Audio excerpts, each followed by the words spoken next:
From Bitcoin to NFTs, it sometimes feels like blockchain technology has taken over. Everyone gets an NFT tonight. The space is filled with people hoping to get rich by buying wildly expensive assets. But now, traditional artists are also getting in on the technology. The NFT, even though it's a digital asset that you're holding, will take on a monetary value and grow in value, as does all of our Indigenous art. And researchers are looking at how to leverage it in fields like healthcare. It really is about creating a platform that empowers people to take control of their health, to take control of their health information. Beyond making the already rich even richer, can blockchain technology actually make the world more fair?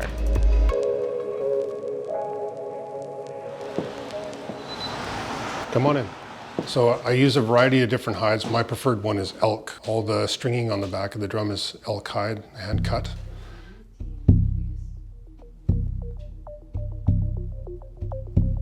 We're in Burnaby, BC, where Indigenous artist David Fierro creates drums. But these drums won't be sold in their physical form. They'll be made into minted NFTs.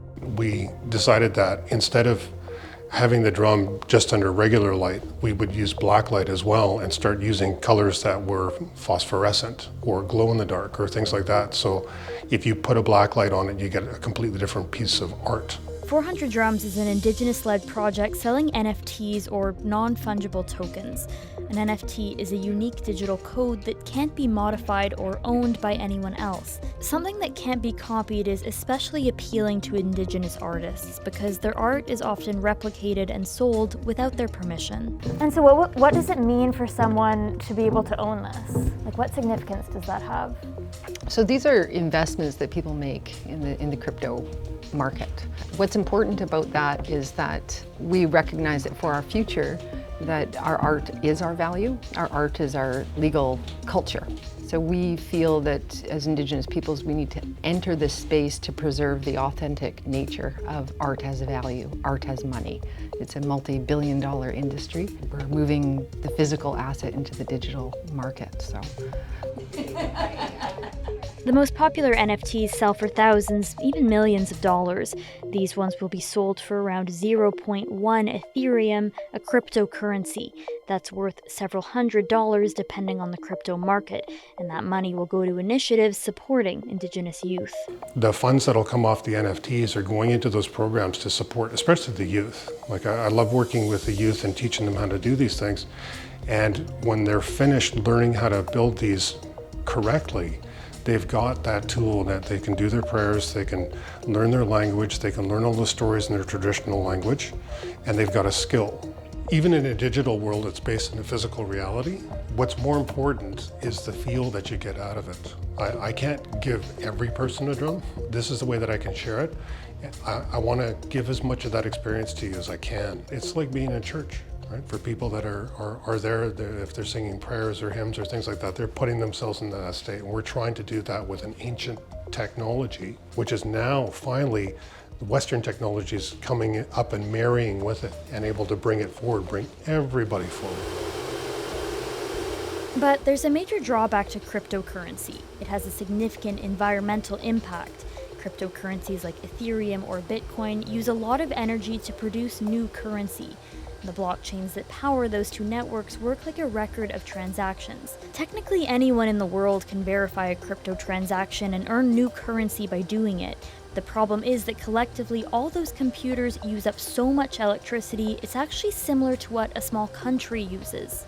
I know one of the concerns with crypto is the environmental impact of Ethereum.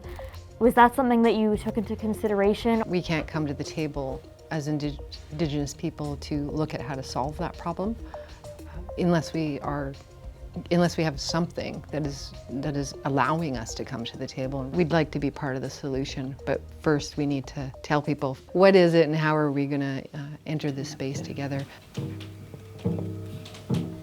But can blockchain technology be used outside of crypto? 400 Drums isn't the only group looking at how blockchain can benefit society. We're here at the University of British Columbia in Vancouver, where we're about to check out a lab that is working on blockchain technology. Dr. Victoria Lemieux runs the lab. She's looking at how blockchain technology can be used in healthcare. So this whiteboard has not been erased since 2018. 2018. So what are we looking at? So this is the genesis of the MyPDX, the personal health wallet blockchain project. The personal health wallet would be a secure enclave on your phone that stores your health information without sharing it with anyone else or even having it traceable back to you. We're basically just showing our credentials, just like we would show our driver's license. The way that we do that is we scan that barcode, or the QR code I should say. Now the health wallet that is running on this infrastructure remotely in you have a secure communication channel that's encrypted just between the two of you. Victoria's app would allow you to access your health records instantly and protect your data from hackers.